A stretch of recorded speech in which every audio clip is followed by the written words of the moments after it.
What's up, guys? So I'm just I got everything set up. I just got to clean my tools now, just sanitize it real quick. So while I'm doing this, I just wanted to share a thought real quick because this is something that I personally struggled with for a long time. And the first time I heard about this, it actually kind of rubbed me the wrong way. It kind of hit a sensitive spot. It hit a nerve because this is something that I used to do a lot when I was younger. And I remember people used to even point it out to me. They're like, dude, June, you complain a lot. And I would tell them, I'm not complaining. I'm just pointing out the facts, you know? I'm like, I'm not complaining. Just look at it. Look at this, you know? But, hey, good morning, Ruth. But the fact is, when all you do, if all you can do is point out what's wrong, right? Even if it's true, even if you really are just pointing out what's there, what you see, if all you can do is point out the problem and never offer any solutions, that's called complaining. And so I was a complainer. And that's the thing is like, here's the difference. I mean, I think it's not only good but necessary to go to trusted people, our friends and our family, people who care about us, and share our problems with them, right? So that's what friendship and family is for, right? To share our burdens. And if somebody that I care about is going through a difficult time, I want them to be able to come to me too. But here's the difference: sharing your difficulties with someone, and trying to come up with solutions together, that's different. That's not complaining. Complaining is when all you can do is just point out the what's wrong. And even when somebody, here's how you can tell real quick if you're dealing with a complainer or not. When they come to you with a problem, an issue that they're dealing with, and you think of a solution, you say, oh, you know, I actually went through something similar to that. Did you try this? Or, you know, maybe you could do this. Maybe you could try this. And no matter what you say, it's almost like before you even offer the solution or a suggestion, they've already got five different reasons in their mind. Oh, no, I couldn't do that. I can't do that. Oh, I can't. That's not going to work.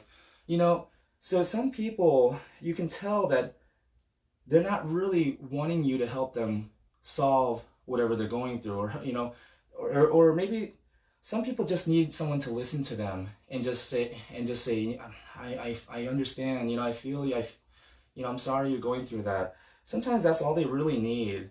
And they're not trying to get sympathy or anything. They just need that, right? And that's okay too. What I'm talking about is like Jim Rohn talks about the children of Israel, right? That example. God worked a series of dazzling miracles, got them out of Egypt, right? And they were headed to the promised land. And, you know, if you guys know the story, they never made it, right? The original group that left Egypt never made it to the promised land. Why? Because since from day one, they were complaining, right? It's too hot, it's too long, where's the food? The food was better back in Egypt. Oh, we used to dance to idols. You know, oh, where's the water? Then God gave them water. Water's too hot, you know, water doesn't taste good. You know, oh, you know, we had such great food back in Egypt, and then God gave them manna from heaven. We got to eat this same old crap every day. You know, it's like complaint after complaint, just whining, murmuring. And then finally, God said, that's it, I had it, trip canceled, right? And that just goes to show that even God himself can only take so much, right? So what I'm saying is that I'm not saying don't go to your trusted friends with things that your difficult situations you're dealing with. Of course, that's what community, that's what family and friends are. That's what those trusted relationships are there for, right? But you don't want to go to the world and just, you know, just whine and complain and cry and play that victim, you know, poor me, you know, and I do that. I still do that. I did that a couple times while I was going through my divorce, you know, just you know, you wake up and just feel, especially when I went out of business and I was in severe debt, you know, I lost my business, and then when I went out west and things didn't work out there either, it's like sometimes I would wake up in the morning crying, just feeling helpless, feeling this overwhelming feeling of despair, hopelessness, you know? And I felt like I would never get out of the situation. But here's one thing that really helped. There's a book called How to Stop Worrying and Start Living by Dale Carnegie. How to Stop Worrying and Start Living. It's an excellent book. But in that book, he gives a formula to deal with the most challenging, difficult situations you'll ever deal with in your life. And here it is. First step is just accept the situation for what it is. And that's a level of emotional maturity, right? You don't have to like the situation. No one ever likes a difficult situation. But you do have to accept the situation for what it is, right? And once you've accepted the situation, said, okay, I don't like it, but this is what it is. Now you can start to think more clearly of how you can make it better, how to improve on the worst case scenario. Accept the worst case scenario, be willing to accept it, but then go to work on how to improve from there, right? What is the next best step? And then decide and do that. And once you do that, then you start to feel better. You start to feel empowered. Like you don't feel so helpless anymore, so powerless. You're like, because you're actually doing something about it, right? Then that starts to build momentum. And then little by little, even if it's just small things you're doing every day, little by little, a little becomes a lot. Then 5, 6 years later, maybe 8 years later, you look back and you're like, wow, look how far I've come, right? Everything's changed, but it doesn't change by chance. That's what Jim Rohn says. Things don't change by chance. Things don't get better by chance. They get better by change. If you don't like where you are, if you don't like the situation you're in, it's not going to get better by hoping and wishing, keeping your fingers crossed. You know, it's not going to change anything. The situation only changes when you change the way you look at the situation and change how you're approaching it and change the things that you're doing, right? So, for example, you know, I don't really like to talk about it, but this is my personal page, so you guys know. When I was going through my divorce, you know, it got really tough for a while there, and it almost took my life. You know, I almost took my own life because I just felt so helpless and I just felt like I lost everything that was dear to me, right? Okay, so here's when I actually went back and listened to that book again, How to Stop Worrying and Start Living, a couple months ago. And then it reminded me, So I was like, okay, I just need to accept the situation for what it is. I don't have to like it, you know, but I have to accept it. This is what it is, right? Then once you accept the situation for what it is, you know, okay, I am going through this difficult situation. My relationship with my daughters has changed, right? Now I can, you know, instead of just, you know, throwing my hands up in resignation and just crying and saying, oh, poor me, you know, I can instead say, okay, my daughters no longer want to talk with me. They don't really want me in their life. The relationship has changed, right? Of my own doing. It was my fault. Then I can say, okay, I don't have to like it, but I have to accept it. This is the situation. Now, what can I do to make it better, right? I can call them. I can touch base with them. Every time I have a day off, like next Friday, I have one day off next week, next Friday. I'm working straight through my birthday weekend. I'm working tomorrow, Sunday. But anyways, I have Friday off. I'm gonna go up and see them on Friday, you know, and change my baby mama's oil, you know, for her car to give an oil change for. Anyways, so I'm gonna go up on Valentine's Day and see them. But every chance I get, every day I have off, I go up and see them because me being physically there, being physically present with them. At first, my older daughter was like kind of standoffish, you know, kind of cold, but when I'm physically there and I'm joking around with my other daughter, you know, I'm joking and just being silly and you know, you could tell she doesn't want to smile, but she'll break eventually and she'll smile, she'll laugh, and then we'll joke around and then she'll warm up to me. And then it's time for me to come back home. You know, it's like as soon as the ice breaks, it's like, oh, I gotta come back. But anyways, I kept doing that. And then I had them come down and spend some time with me, just you know, just us.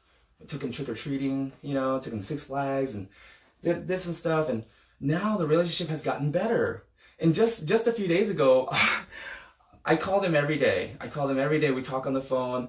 Just the other day, we talked for over 3 hours on the phone. We talked for over 3 hours. I was like, oh my God, this is amazing. I loved it. And then I called them a little later that night. And we talked for another hour and a half. So we spoke on the phone for almost 5 hours that day. You know, I was talking to them while I was walking the dogs. I was like, oh, I'm walking the dogs now. Oh, I'm feeding them now. I was like, I'm going to the gym now. We stayed on the phone the whole time.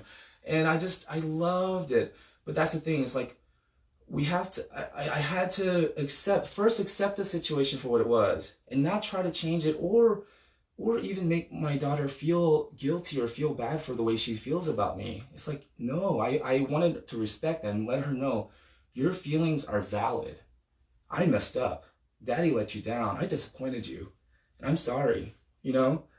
And once I was able to accept that, and then just think about ways I can improve that situation, that's what I did. And it's like, no matter what it is, no matter how difficult the situation is, I think the first step is to just to accept it. Okay, this is such a situation. Take an accurate inventory of the situation, right? Don't make it worse than it is, but also don't kid yourself and pretend that the situation isn't as bad as it is either. Look at it very objectively, realistically, and then accept it. Say, okay, this is the situation. This is what it is. I'm willing to accept it. Whether I like it or not, I'm willing to accept it, because that's what maturity is, right? And I'm ready now to finally try to be a mature adult. And then you sit down and you start writing the problem out, right? And then you start writing solutions, possible, any kind of solution, no matter how small it is. And then once you have it all written down, you can look at it, right? Now there's some space between you and the problem. The problem's not just right here, all, now you can start to see some solutions that you didn't see before, because now the problem is, you have some distance, right? It's funny how some distance makes everything seem small, right? Things that once controlled me can't get to me at all. Anyways, so you create some distance between you and the problem, right? And then you start to look at the solutions that you wrote down, possible solutions, things that you can do, action steps, right? Then you decide, you just make your decision. This is probably going to be the next best step. You do that, and then you start building momentum from there. And I promise you, you do that, little by little, things start to change, right? And then 5 years later, you'll be in a much different situation. But if you don't change, nothing else will change for you. I just wanted to, because, I see a lot of people these days, because there's a lot to complain about. I'll be honest, I don't want to, downplay the situation. There's a lot going on out there right now. There's a lot to complain about, but it doesn't really help the situation. It's like Les Brown says, don't tell people your problems, because 80% of them don't care, and 20%, they're glad it's you. So, and I think he was talking more about the world. Don't share your problems with the world, because most of them people don't care, and 20% of them, they're happy it's you. But you go to your trusted friends with those things. And when your trusted friend says, hey, maybe, did you think about this? Or maybe you can try this? Or I went through something similar, I did this. Be open to those suggestions and say, you know what? I don't think it's going to work, because maybe I'm so overwhelmed by the problem and stress, I just can't see any solutions, and I don't think that's going to work, but I'm willing to give it a try. And then try it and go from there. Anyways, I got to get to work. Wow, Scott, your wisdom is far above average human. It's because I'm from the moon. My name's June, I came from the moon. That's exactly why. Anyways, I'll see you guys.